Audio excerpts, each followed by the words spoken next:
Avant de la rencontrer, sa vie était simple, presque invisible. Il travaillait dur, parlait peu et rêvait encore moins.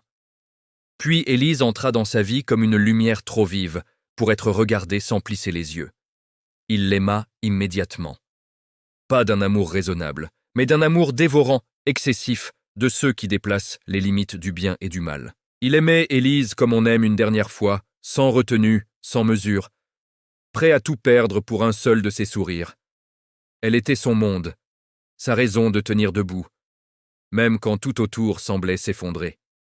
Élise était fragile, poursuivie par ses propres erreurs, enfermée dans un passé qui refusait de la laisser respirer. Élise portait en elle une peur ancienne. Un homme du passé réapparu. Menaces, chantage, peur. Elle tremblait. Samuel voyait ses mains trembler, ses nuits se briser. Il se sentait impuissant, jusqu'au soir où il décida de ne plus l'être. Ce soir-là, Samuel voulut protéger. Ce qui devait être une discussion devint une confrontation. Les mots se transformèrent en cris, les gestes en violence. La confrontation fut brève, violente, irréversible.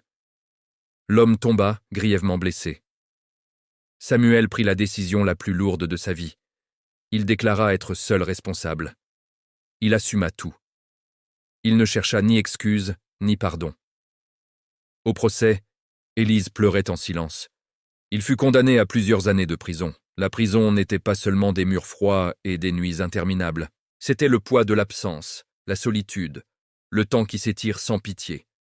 Derrière les barreaux, Samuel apprit ce qu'était la vraie solitude. Les jours se ressemblaient, lourds, interminables. Les lettres d'Élise furent d'abord pleines de larmes et de promesses, puis de silence. Les lettres d'Élise arrivèrent d'abord régulièrement, puis de plus en plus rarement, jusqu'à s'arrêter complètement. Pas par oubli, mais parce qu'elle n'avait plus la force de lui écrire sans souffrir. Samuel comprit. Il l'aima encore, mais en silence. Chaque jour, Samuel se demandait si son sacrifice avait encore un sens. Il souffrit, profondément. Mais jamais il ne regretta. En prison, il changea. Il lut, apprit, aida d'autres détenus. Il comprit que l'amour ne devait pas détruire, même quand il est sincère. Il se promit de sortir meilleur, pas amer. Il ne parlait jamais de son crime, seulement d'amour et de choix. Le jour de sa libération, personne ne l'attendait. Le monde avait continué sans lui. Il marcha longtemps, libre, mais marqué à jamais. Des années plus tard, Samuel reçut une lettre inattendue.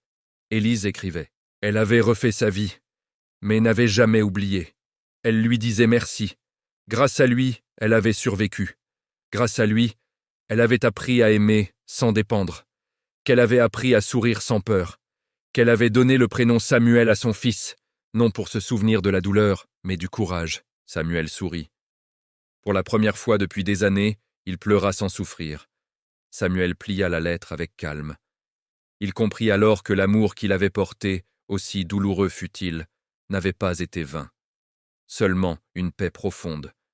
Car l'amour véritable ne meurt pas en prison. Il devient silence, il devient souffle, il devient lumière, et il apprend aux vivants à continuer. Car parfois, aimer follement ne signifie pas être récompensé, mais accepter de payer le prix sans jamais réclamer le retour.